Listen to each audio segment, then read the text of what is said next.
Buenas tardes amigos y amigas, bienvenidos a un programa más de 5 Minutes of Rock. Espero que hayan tenido una excelente semana sin muchos inconvenientes y cargada de muy buena música. Recuerden que si no nos siguen pueden hacerlo en las siguientes redes sociales que van a aparecer acá abajo en pantalla.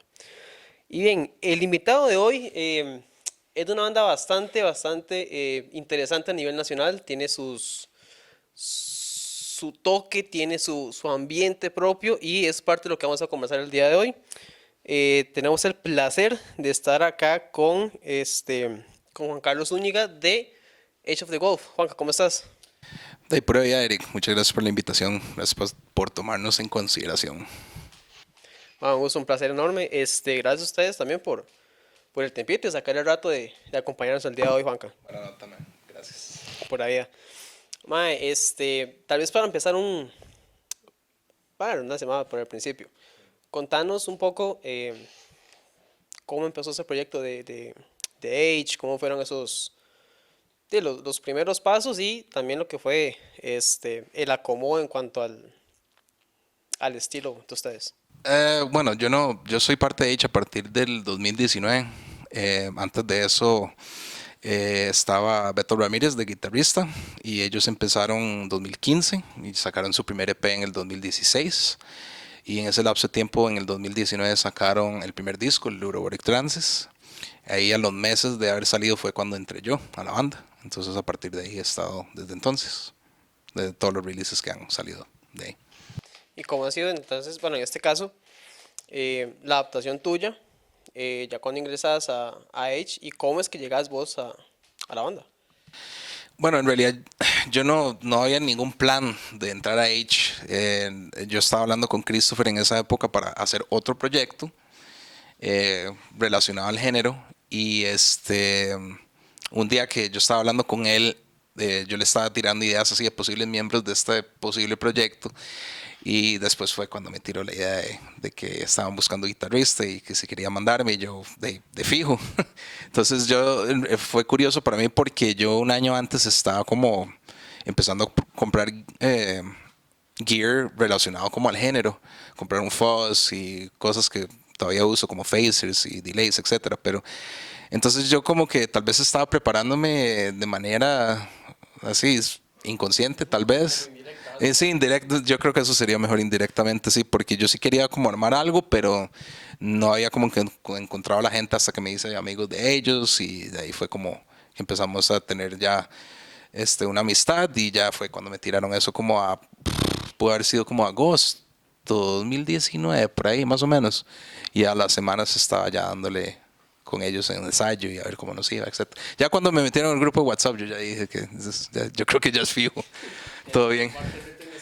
Sí, sí, sí. No, pero fue una experiencia muy chida. La verdad que se sintió bastante orgánico. Yo creo que hasta la fecha eso es algo que mantenemos hasta cierto punto, porque obviamente ya con los años uno ya conoce cómo componen, cómo escriben, entonces, y obviamente las influencias entran en juego, entonces donde uno puede como meterlo de uno y sin perder esa esencia de banda, que eso creo que ha sido como mi gol personal con la banda, de que suene a Age. Indiferentemente que si es más apegado al primer disco o al disco nuevo, siempre suena a Age. Entonces ahí por ahí va el asunto. Mae, de hecho, ahora que tocas una palabra clave que es, digamos, lo de los gustos musicales. A mí me cuadra un montón preguntar esto porque es bastante curioso cómo a veces es como un desmadre entre los géneros de gustos individuales, pero a la hora que los músicos logran amalgamar todas estas influencias, todas estas ideas, sale los productos que generalmente logramos escuchar, ya sean plataformas, sea CD, sean vinilos o sea incluso en vivo. En el caso de HMAE, ¿todos comparten un gusto musical idéntico o son totalmente polos opuestos? Yo diría que un poco de los dos. Eh, sí hay cosas, bueno, más bien hay bandas que sí nos identifican en cuanto a influencia y lo que no tratamos de hacer, sino que más bien ver cómo lograr hacer algo similar y hacerlo nuestro. Pues bandas como un Mastodon, pero Mastodon del puro principio, estamos hablando de los primeros que cuatro o cinco, sí, cuatro discos serían. Sí, creo que 4 o 5, 5, ajá, con Crack the Sky. Y cosas como Interarma en el lado más como moderno, que ellos hacen una mezcla como de sludge con death metal, pero también tiene sus momentos bastante psicodélicos, que eso es algo que tratamos de meter.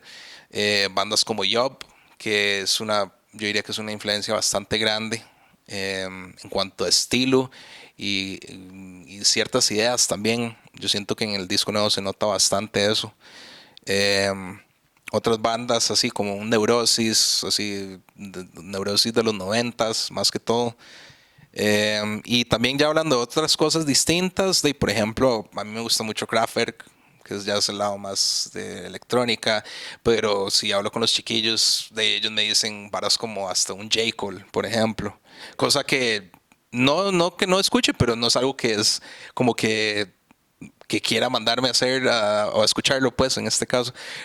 Si pasan música, yo lo escucho también porque sí me gusta como mantener esa idea de que estas influencias pueden venir de todo lado y no necesariamente tiene que ser del metal. Yo creo que más bien en general yo no escucho metal así con una frecuencia, trato más bien escuchar otras cosas para estar un poco también fresco y no estar tan empalagado con solo estar escuchando Doom o que Death. Son parte de un proceso definitivamente. O sea, cuando llega el momento que uno quiere componer y uno ocupa tener alguna idea o influencia, es parte de, pero como así, daily basis, no. Entonces más bien trato de escuchar otras cosas, así como me gustan mucho cosas de ambient, por ejemplo, y eh, tengo un proyecto de noise, por ejemplo, y esos son, no es algo que trato tampoco usar mucho porque también es un poco cansado para mí, pero son cosas que son parte o que de alguna forma se mezcla con las bandas. Entonces, como algo ambient podría meterse en la banda, como se escucha en este disco nuevo. A veces nos gusta tirar un poco de riddle, entonces ahí es donde un poco de todo entra en juego. Sí, de hecho, a mí me parece bastante curioso, como te mencionaba, que a veces los músicos tienen como esta parte que todos tienen como su gusto independiente y son muy distintos. A veces creo que los gustos son un poco marcados, pero a la hora de proponer ideas, a la hora de producir de algo nuevo, creo que llegan a un punto donde todos, como que todo se confabula a favor. Entonces, creo que se hace con un sonido bastante interesante, algo muy propio, con influencias, por supuesto, pero sin dejar de lado lo que es, seamos nosotros mismos, pero con una leve, pequeña idea. Sí, yo creo que es bastante así, claro, los tipos de influencias que una banda podría tener, pero no siento que hemos llegado a ese punto de que somos exactamente eso, sino que simplemente se escuchan estos tintes de ciertas bandas, pero no nos define como banda así como tal, pues. Sí, no, no, digamos, es dentro del punto de tener como la influencia, pero no ser ellos, sino mantenerse en la postura de, ok, esto es Age, queremos que suene así, pero meterle esta idea, tal vez puede que funcione, puede que no. De hecho, yo creo que muchas de las cosas así, de las cosas que escuchamos por aparte, que no sea metal, nos influyen en el aspecto de producción, por ejemplo, de por qué estás, o sea, buscar tal vez si en un disco en particular, como decirte,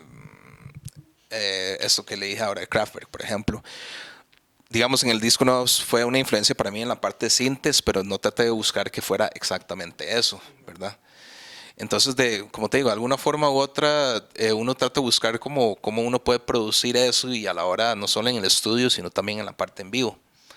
Y son cosas que uno, bueno, al menos siento que como banda se debería considerar porque sí, uno puede tener una muy buena producción, pero también hay que ser lo, orgánico de cierta forma, ¿verdad? Pero es vacilón porque cada proceso es diferente y cada banda en los que uno está es diferente y aunque uno comparta miembros en otras bandas, igual el mindset es muy diferente también. O sea, obviamente el propósito como de la banda como tal, pero sí, es toda una vara. O sea, más cuando uno tiene demasiadas bandas encima, eso sí es cierto. Sí, yo me imagino que más bien ya esa mezcolancia hasta cierto punto de géneros, de que uno suena un poquito más noise, otro suena un poquito más doom, creo que son cosas que contrastan hasta cierto punto, pero y al final de cuentas es la virtud de mantener esa, Es la necedad, la verdad. la necedad, totalmente. Mae, siendo básicamente uno de los miembros un poco más nuevos, por decirlo de alguna forma, porque ya, bueno, Edge ya lleva bastante rato, Mae, ¿vos recordás ciertamente cuál fue el primer concierto que vos tuviste con Edge? Si no me equivoco, fue en Crimson con Multiverse Agony en el 2019, creo que fue octubre 2019. No le puedo decir la fecha, pero yo sé que fue en Crimson y fue con Multiverse. Y ese día tocamos todo el disco, el Uroboric. em, sí, sí, y solo, yo creo que solo tocamos eso ese día, pero sí, sí, creo que ha sido la única vez que hemos tocado ese disco conmigo así. Pero todo bien, la verdad es que creo que fue toda una eh, ¿cómo se diría? Digamos que fue como ritual por fuego, más o menos. Mandar todo el disco y a ver si ya ahí podíamos ya empezar a variar todo, ¿verdad?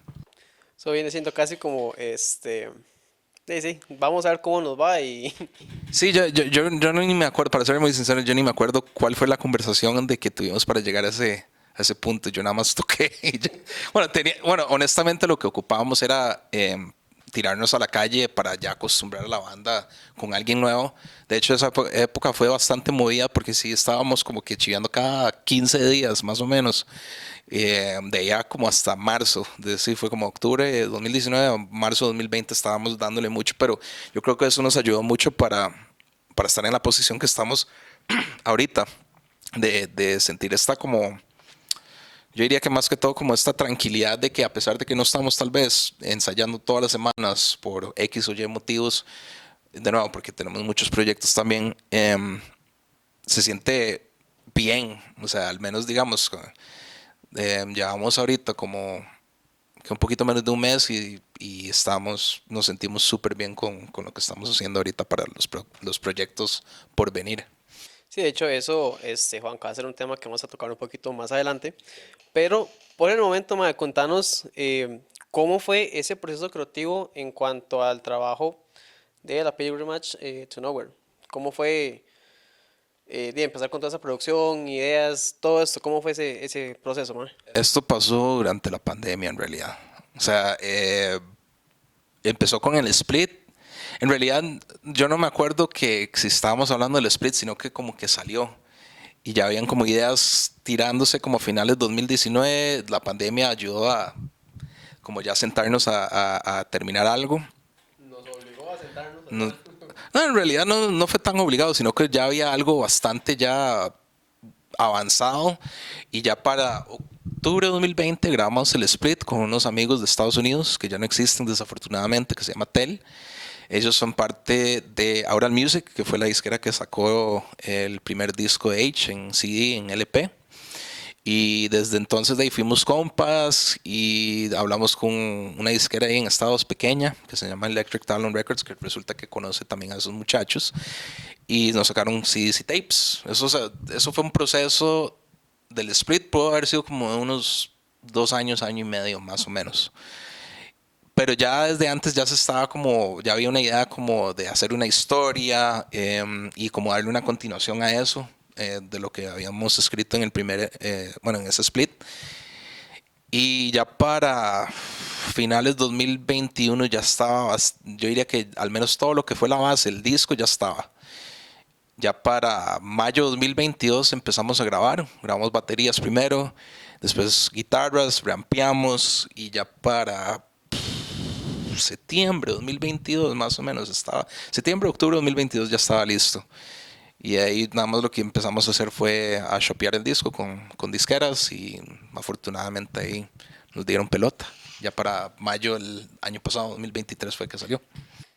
Sí, no, de hecho, bueno, aprovechar la oportunidad, mae, un discazo, ¿verdad? Que sí le ha dado bastantes vueltas desde que salió hasta la actualidad, mae. Eh, es por algo, creo que también la gente que nos ve y nos escucha también, eh, creo que puede dar fe de lo mismo. Creo que ha sido un disco que fue muy aceptado por la gente, creo que pegó mucho, les gustó y creo que hasta la fecha todavía este, hay bastante apego con este disco. ¿Cómo toman ustedes también de parte de la banda el recibimiento que tuvo la gente con ese trabajo ya habiendo pasado tanto? De, es curioso porque como tal vez alguien podría haber esperado como algo del primer disco, yo creo que es como banda así, como personas también en diferentes proyectos lo que no queremos es repetir. Entonces yo creo que eso era la intención más que todo, más allá de que fuese una historia o hubiera un propósito en particular, sino que em, sí, era obviamente no repetir, pero a la misma vez de atreverse un poco al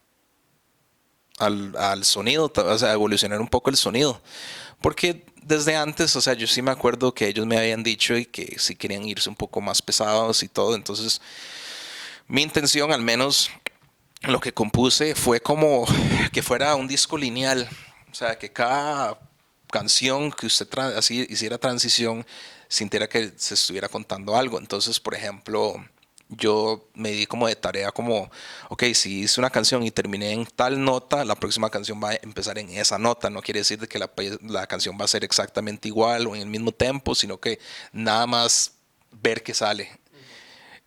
Al menos para mí, yo no fue un proceso como que así difícil, no, tampoco es que es fácil, pero no sentí como que esta presión de bloqueo mental tal vez en lo que hice. Entonces, en esa parte, también la parte lírica ayuda como para intencionar un poco lo que usted quiere tal vez dar a entender en el riff, y eso ayuda mucho. Christopher nos ayuda mucho con eso. O sea, en esa parte lírica es la base más fuerte. Todos sí escribimos a veces, no tal vez toda una canción, pero digamos que sentamos por lo menos bases y Christopher a veces lo que llega es terminar de amarrarlo de una forma que tenga sentido para la banda y que esté en el ride de la banda también. Y es que también es la cabeza de la historia, pues, que llega con esta idea, entonces chorrea todo, entonces ya uno tiene una idea como, ok, esta pieza está hablando de esto, como que hay que transmitir, etcétera, etcétera, pero de nuevo, no es algo como que unos, al menos yo personalmente no me siento así como, me tiene que sonar así, sino como que tiene sentido. O que suena más feo o malo, por así decirlo. A veces uno tiene que pensar en esas cosas así en cuanto a intención, pero eh, sí, es un todo, de verdad, es un ecosistema bastante interesante para mí, la verdad. Creo que no haya obtenido esa experiencia. Bueno, uno tiene que empezar con algo, ¿verdad? Pero al menos hasta este momento fue como la experiencia más satisfactoria y más fácil para mí, al menos, de poder llegar a presentar ideas y componer, etcétera, etcétera. Sí, yo menos que igual, de toda esta cuestión de ya llevar tiempo con la banda, de ya, digamos, conocer de con qué puedo aportar, con qué no puedo aportar, qué puede servir, qué no puede servir. Y también la parte de comunidad entre ustedes, que yo imagino que es, a pesar de que son de gustos diferentes y demás, ya tanto tiempo estar compartiendo juntos, dice un poco más sencillo en el ámbito de tal vez, mira, tengo esta idea, puede funcionar, tal vez no, dejémoslo para otra pieza. 100%. Sí, hay riffs ahí que simplemente, bueno, digamos, sí hubo cambios en el disco en cuanto a y algunas ideas, propuestas que tal vez no estaban funcionando. Entonces, eso es una parte también vital, no todo es un 100 y uno desafortunadamente tal vez puede como ceñirse tanto en que eso tiene que ir así o uno tiene una idea muy proyectada, no necesariamente quiere decir de que sea la adecuada. Y por dicha, ellos son muy vocales también en eso, pero es una situación bastante amigable y gentil, por así decirlo, porque no es nada así como, ma, esta vara está mal, no, sino como, ma, qué podría tener más sentido o qué tendría más propósito o qué podría sonar mejor, etcétera, etcétera. Todas esas, y hay que siempre tener a alguien en la banda que diga lo contrario de cierta forma, ¿verdad? Yo creo que en todo grupo siempre hay alguien que tiene que llevar a la contraria y es alguien, generalmente termina como acomodando las ideas como por efecto de orden. A veces sí, o sino que simplemente se le ocurrió otra idea y de ahí uno lo prueba y a veces funciona y a veces no. Pero sí hay riffs que quedan ahí claramente para después, pero todo bien ahí, por lo menos uno tiene con qué jugar un rato después con eso. Sí, creo que eso también lo tocaba con Daniel, el vocalista de Culto Negro, en la entrevista que tuvimos acá también, por cierto, que a veces entre más material les queda a ustedes ahí de respaldo, a veces es mejor. Ya, digamos, sacan ustedes el producto final y si les queda algo ahí rezagado, un riff, una idea, una piecilla suelta, ya es un paso más para trabajar tal vez en algo próximamente. A veces cuesta mucho, no todo el tiempo sale así, pero em, sí, o hasta a veces en ensayo que se ocurre un riff, o sea, sale un riff de la nada porque están jugando así o calentando y es como grave esa vara, mae, porque sí, sí podría tener algo a futuro. Entonces eso es algo que tratamos de siempre hacer. Si hay algo que nos llama la atención, por lo menos grabarlo con el celular y de ahí partir. Y de ahí sale algo. Creo que mucho del disco fue como así también, como pegando pedacitos y así. Más o menos. Bueno, no, no tanto, pero sí. Por ahí va. Mae, partiendo un poco de lo que es el Alberic Transit hasta a la Pilgrims to Nowhere. Mae, ¿sentís hasta cierto punto que hay un grado más de madurez artística en la banda de un punto, del punto viejo al punto nuevo? 100%. Yo siento que la banda más bien tenía muy claro lo que quería hacer en este disco. Y también porque estamos más rocos. Pero de parte de eso, sí, yo creo que más bien había una idea muy clara de lo que se quería hacer y simplemente empujamos hacia eso y todas las ideas propuestas fueron aceptadas, entonces nada más era como cuestión de trabajarlos un poquito eh, y ver si había que arreglar una que otra cosa o qué faltaba por meter, como estas cosas de postproducción, como síntesis y cosas así, ¿verdad? Pero sí, sí, yo siento que lo que, como te digo, bueno, te acabo de decir que ellos querían un disco más pesado, entonces yo traté como de buscar eso, al menos de mi parte, de lo que propuse. Y yo creo que ahí está el resultado, pues creo que sí está mucho más, la dirección está mucho más enfocada esta vez, 100%. Bueno, eso siempre es importante, ¿verdad? Tal vez recalcar el hecho de cómo se trabajó, el hecho de rescatar esos puntos de que tal vez, bueno, ya hay una idea fija de qué se quería trabajar, de qué no queremos trabajar y cómo lo vamos a empezar a trabajar, bajo qué base, bajo qué vamos a empezar a darle rumbo a esto y cómo trabajarlo. Hay un tema que me gustaría un montón tocar, que es en base a conciertos, pero esta vez fuera del país. Hablemos específicamente del Doom City Fest, próximamente Ciudad de México, ¿correcto? Sí, 21 de septiembre, Ciudad de México, en Sangriento, es el lugar, sí, el lugar. Vamos a estar con Weed Eater, I Hate God, Mismur, Belzebón y bandas locales, buenas bandas locales, la verdad. Whitsnake, Bandón, Desollado, Reverence to Paroxysm y. Me estamos faltando uno. Avisal y nosotros. Bueno, un cartel bastante grande, bastante amplio. Muy chida.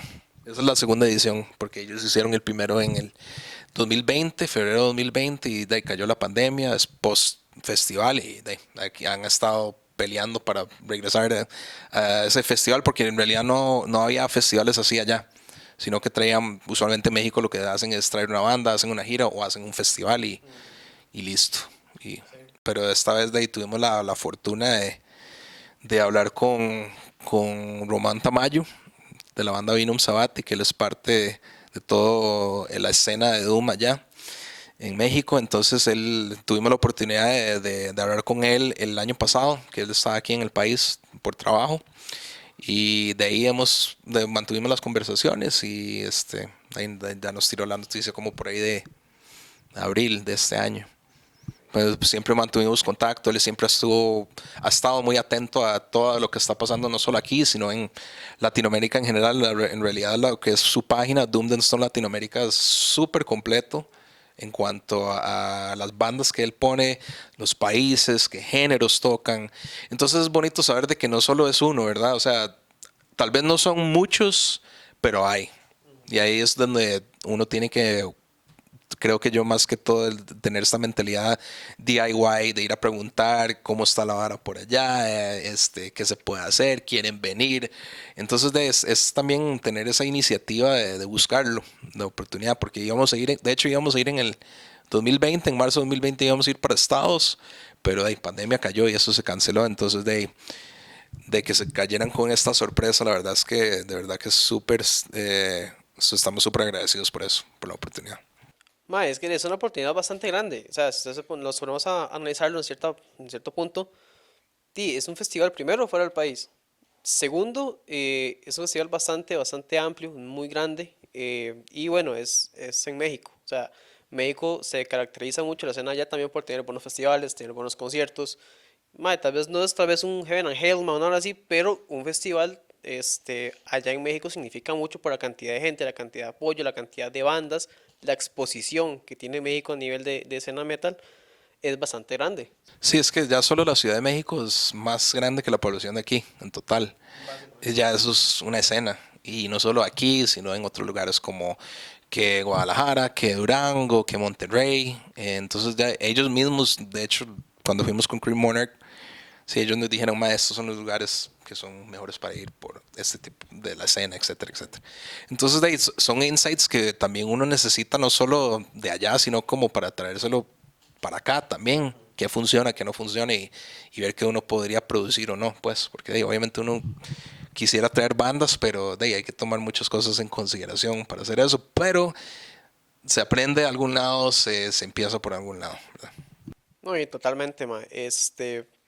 Como parte de sí, lo que es el tema del Doom City Fest, ma, ¿cómo se está preparando Age para dar una presentación allá en México? Ensayando todas las semanas ahorita, de aquí hasta la semana del concierto de despedida, en realidad. Entonces, de ahí lo que estamos haciendo es ensayando una vez por la semana, 2 horas, y ya tenemos un setlist armado del tiempo estimado que posiblemente nos vayan a dar. Entonces, nada más básicamente dándole y dándole y dándole y dándole hasta no más dar y hasta odiarlo. No, no tanto en realidad. Al menos yo sí siempre lo disfruto, pero sí es como de verdad ceñirse y concentrarse de que las cosas vayan de la manera más fluida posible, que eso es lo que uno quiere. Al menos nosotros como banda sí tratamos de hacer eso, de que un concierto sea fluido, que no se sientan esos espacios muertos entre canciones. Por eso usamos sintes o samples para que tenga un poco más de este relleno así, que la gente no se caiga tanto también. No porque, por, que ellos caigan, sino como yo creo que es más que todo por nosotros, y como qué experiencia de concierto nos gusta a nosotros para tratar de proyectarlo así. Entonces, yo creo que eso es una de las cosas que nos ha ayudado a diferenciarnos, de que tratamos de que hay una temática en realidad, de cierta forma, con poner un video de fondo o que las luces que se usan en el concierto o los amplificadores, etcétera, etcétera. O sea, todo tiene un propósito en ese aspecto de concierto. Eso es algo que siempre pensamos y de hecho pasamos cambiando samples a cada rato porque nos gusta como de variar un poco. A veces llevamos alguno viejillo, pero en realidad nos gusta como meter todas estas otras influencias fuera de la música dentro de esto también, porque hay varias como de películas, por ejemplo, que nos encantan algunas frases y uno llega y lo manipula y lo tira, etcétera, etcétera. Entonces son todo, en realidad, como te digo, no solo la música en ese aspecto, y más allá de la música que uno toca, sino lo que uno no toca y lo que tal vez le cuadra también fuera del metal, y también cosas como películas o libros o juegos, videojuegos específicamente. Pero sí, es vacilón ese proceso de cómo de alguna forma u otra se mete en la música. De que ya sea como en este disco, por ejemplo, yo siento mucho esto en el disco nuevo, como esas influencias externas metiéndose más allá de lo que uno quería tratar de sonar, pues. Yo creo que eso lo llegaría a ser hasta cierto punto también, Juanca, un producto un poco más propio, o sea, más, no es nada más sacamos el disco, buenísimo, ahí está, sino es como decir, sacamos el disco, pero hay una parte de cada uno en ese disco, hacerlo como un poquito más personal, más propio, más de ustedes. Sí, igual con la portada, o sea, eso es otra parte, creo que es vital, que sí nosotros conversamos bastante qué queríamos de la portada, y por dicho tuvimos la fortuna de hablar con Mark Erskine, creo que Armenia, si no me equivoco. Sí, entonces nos hizo el Gatefold y entonces fue como que le tiramos la idea y le dimos toda la libertad creativa para mandarse, y nada más fueron como uno que otro toquecillo y ya. Sí, de hecho, sí, eso creo que la parte de los artes gráficos para portadas, para carátula de discos, creo que siempre es como un preámbulo, siento yo, siempre lo he visto de esta forma, es como un preámbulo a lo que usted va a escuchar en el disco. Entonces creo que la portada habla un montón de qué se puede encontrar uno en el disco, que puede llegar a proyectar también la banda, y ya después escuchas el disco y asocias un par de cosillas ahí, como el arte con la música. Sí, a veces ahí uno pone spoilers en la portada, entonces de ahí, por ahí va el asunto. Pero sí, eso también pasa. Juanca, como para ir cerrando lo que es esta edición, mae, ¿qué sigue en agenda para Edge? Bueno, hablabas un poquito, tal vez si puedes dar un poquito más de detalles de este concierto de despedida antes de ir para el Doom City Fest. Vamos a estar tocando el viernes 13 de septiembre en Mundo Loco. Llevamos un par de años de no tocar ahí, en realidad, entonces de ahí siempre ha sido muy chido para nosotros. Entonces, se va a hacer un concierto de despedida con Boyroth, que es una de las bandas hermanas de nosotros, que también van a ir, pero tienen que anunciar eso. Entonces, nada más estoy tirando el spoiler. Ok. Van con nosotros también para México y con Living End, que es una banda nueva de hardcore, básicamente conformada de los muchachos de Duma. Entonces, sí, va a estar bonito, vale 5,000 colones, pueden apartar su entrada por Simpe. Y sí, vamos a tener ahí ofertas de merca y toda esta cuestión, entonces de ahí para que la pasen excelente. La verdad es que Mundo Loco siempre siento que ha prometido, entonces de ahí, nada más de ahí esperamos verlos a todos ese día, a todos. Se presta mucho, es un lugar muy tuanis, es muy chiviable. Céntrico también, es que eso es otra cosa. Es muy céntrico, correcto. Y no, en realidad sí, el lugar es bastante cómodo, incluso para uno como público, creo que es bastante cómodo ir a Mundo Loco a echarse mae, un par de birras, una comidita, mae, música en vivo. Yo creo que no está, por 5 rojos no está jaladísimo el pelo tampoco. No, pues, más bien, ¿qué es? Hombre? Bueno, y entre otros proyectos, tenemos lo de Doom City Fest y ya después de eso tenemos otro concierto, pero eso es algo que no puedo decir nada al momento. Creo que falta mucho para eso, pero Ok. fuera de eso, yo creo que más que todo vamos a estar como en modo composición, ya hay ideas flotando. Entonces, ya después de Doom City, de ahí si sale otro chivo, o sea, ahí lo vamos a anunciar, pero después de Doom City vamos a enfocarnos en ya ir componiendo ya sea el disco nuevo o un EP, no tengo la menor idea de qué va a pasar, pero ahí le vamos a ver con eso, de seguir con el proceso, pues, y obviamente cada quien tiene sus otras bandas, todo es un ciclo con todo esto de la música, ¿verdad? Y todo esto viene siendo básicamente o un ciclo sin fin, mae, o un No, círculo vicioso, la mae. vara no para, man.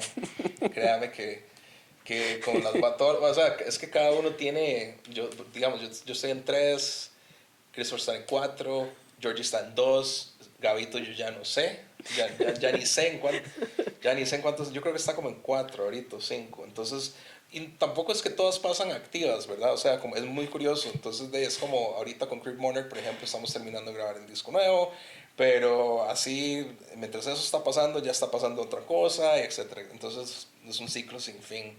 Pero eso es bonito porque es como mantener esos jugos creativos es importante porque mantenerse con una sola cosa a veces, no que no se pueda, pero a veces cuesta. Y al menos personas como nosotros sí ocupamos como externar todas esas ideas de, ya sea como tenga que manifestarse, ya sea en Doom, en Sludge, en Death Metal, hasta en Post-Rock. Entonces, es vacilón porque, de nuevo, cosas de eso, de alguna forma u otra, entra en juego en Age. Ok. Entonces, y viceversa, tal vez. Pero sí, así es este mundo loco de la música, ¿no? Yo diría que esto es básicamente como un círculo vicioso, mae, en realidad. 100%. Yo he estado ya en este de mis 23, tengo 36. O sea, créame que es una necedad Sí, así sí. sin fin. Bueno, yo creo que eso es lo que le pone algo interesante tal vez a lo cotidiano de uno, mae. Creo que es el saborcito. 100%. No hace el trabajo aburrido, no hace el día aburrido, eso definitivamente es cierto. Sí, yo creo que eso es como yo creo que eso es lo que lo mantiene a uno en pie, mae, ya ni el brete, yo creo. No, el brete es parte del proceso. Cumple con cierta parte del proceso, pero digamos que, yo no veo bandas como brete, pero digamos que si fuera brete es el mejor brete del mundo en ese caso. Vamos a hacer eso, pero y tocar con bandas y crear y todo hasta producir chivos, a pesar de que a veces pueden ser pesados, pero yo disfruto el proceso, bueno y malo. Entonces, porque de ahí uno no va a estar en esto todo el tiempo, mae. Entonces, de ahí, aunque sea de vez en cuando, se hace bien, hay que hacerlo bien. Y eso es creo que algo que hemos mantenido desde, bueno, al menos desde que yo he entrado a la banda, siento que hemos mantenido esa base de aunque sea un chivo al año, no importa que sea el chivo del año y que valga la pena y que sea bien producido, etcétera, etcétera. Sí, no, totalmente, mae. Juanca, mae, gracias nuevamente por estar acá, por el tiempo, por venir a hablar de Age, de todo lo que viene para ustedes, de lo que es el Doom City Fest, lo que fue el proceso creativo del último disco, mae. Muchos éxitos ahora en este concierto de despedida y también en lo que es este paso por México. Muchas gracias, Eric. De verdad que agradecemos el espacio. Y de ahí nos pueden seguir en redes sociales, como he dicho, The Wolf. Ahí se pueden mantener al tanto. Y de los otros proyectos también. Y aquí estamos. Quién sabe cuánto rato más, pero aquí estamos, mae. Pero el rato que nos dé el acuerdo. Nah, ahí vamos. Pues sí te puedo decir que siendo el más roco de la banda, que teniendo a los otros muchachos más jóvenes, de verdad que es una alegría, porque sigo en la necedad. Entonces no es que me sienta roco, sino como, no sé, si ellos están impulsados, yo voy a seguir de necio también. Créame que si ya le he dado por tanto tiempo, mae, voy a seguir este punto, mae, hasta donde no pueda. Sí, yo creo que ya este punto va a parar no es opción. No, hombre, mae, que va, que va. Sí, no, jamás. Y bueno, eso es todo por el programa de esta semana. Muchas gracias a ustedes por acompañarnos, por haber llegado hasta el final de esta entrevista. Nos vemos en el siguiente episodio y hasta entonces que tengan un chivo de semana. Pura vida.